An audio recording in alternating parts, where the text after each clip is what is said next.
当地时间1月8号，巴西前总统博索纳罗支持者的抗议活动升级，超过3000名示威者强行闯入位于首都巴西利亚的国会、联邦最高法院和总统府等国家权力机构所在地。有人在大楼内纵火并打砸破坏。这起事件发生在美国国会山骚乱事件2周年之际。有媒体就评论，巴西前总统博索纳罗这次拿了特朗普的剧本。两起如出一辙的国会骚乱事件，到底是巧合还是注定？来看看报道。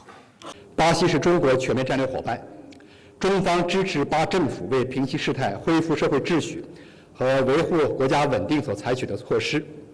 相信在卢拉总统领导下，巴西将保持国家稳定和社会和谐。事实上，数月以来，巴西国内外的政治分析人士一直在警告称，巴西有发生类似美国国会大厦骚乱事件的风险。去年10月的总统选举是在巴西政局紧张且政治两极分化的氛围下举行的。卢拉在经过2轮投票后，在决选中以50.9%得票率的微弱优势战胜了博索纳罗，也是巴西自1985年以来竞争最为激烈的一次选举。但围绕选举结果的争议却始终没有停歇。博索纳罗声称，在与卢拉进行第2轮决选时，部分投票机器出现了故障，并发起请愿，要求取消某些选票。随后，该请愿被巴西选举法院驳回。法院表示，在第1轮选举中也使用了同样的投票机，而当时博索纳罗的政党就击败了竞争对手。最终，博索纳罗表示将配合进行权力过渡，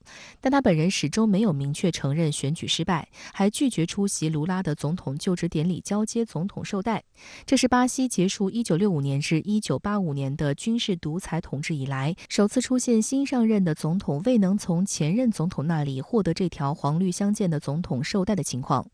而深圳卫视发现，时至今日，博索纳罗的推特、脸书等社交媒体账户上的个人简介依然是巴西总统，但卸任后，博索纳罗将不再享有总统豁免权。目前，他至少正接受4项刑事调查。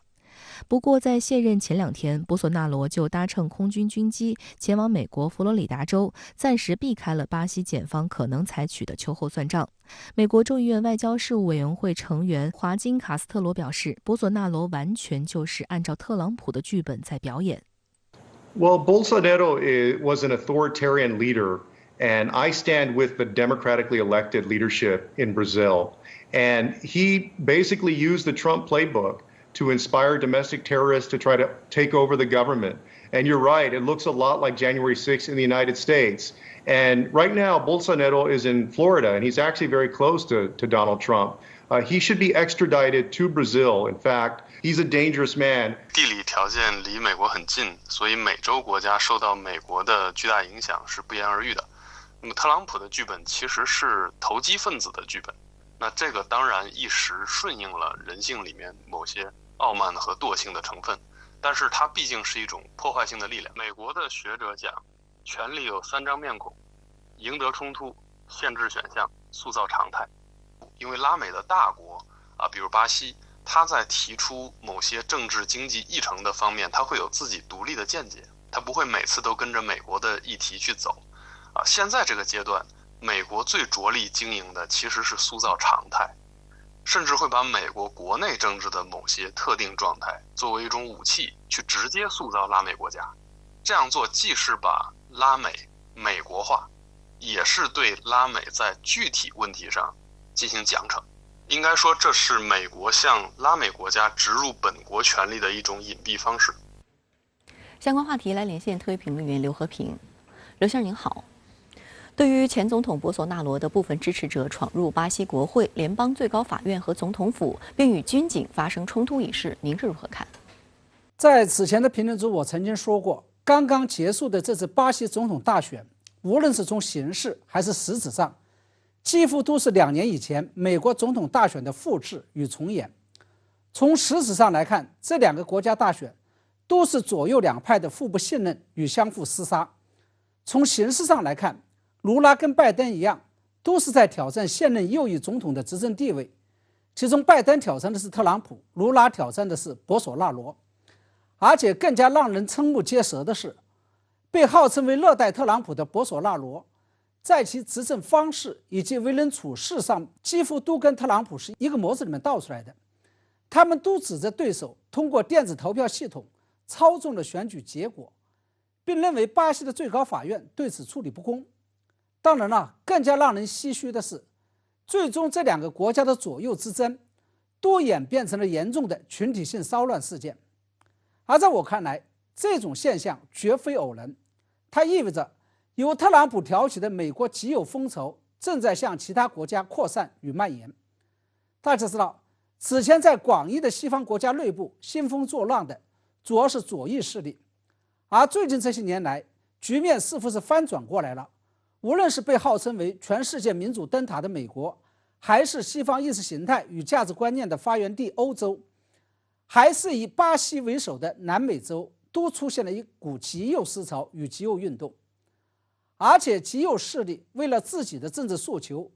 也是不仅突破了西方传统的价值底线与道德底线，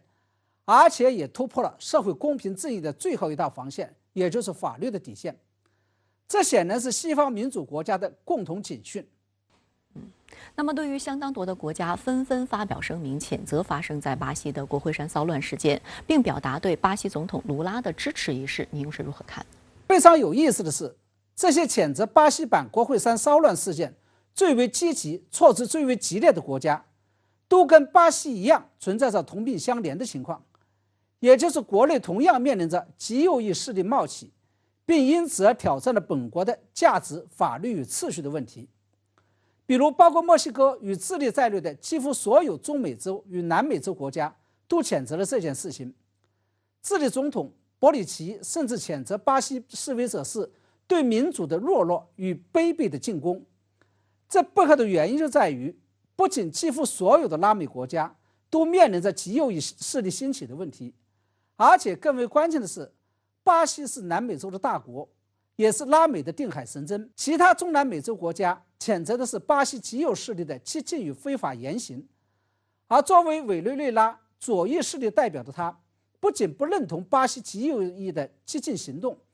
更不认同巴西极右势力的所有政治主张。而在欧洲国家当中，谴责这件事情最为激起的是法国总统马克龙，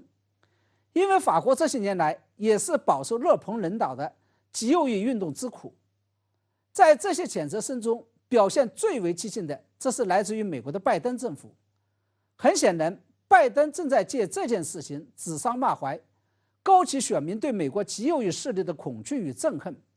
以打击共和党以及准备跟他一道竞选下任美国总统宝座的特朗普。而且除了谴责之外，拜登政府还表示，正在密切关注巴西版国会山骚乱事件的进展，并准备为卢拉总统提供帮助。这些似乎都预示着，出于恨屋及乌的原因，拜登政府有可能会采取行动，驱逐正在美国避难的巴西前总统博索纳罗。好的，也谢谢刘先生跟我们共同在线分享您的观点，谢谢。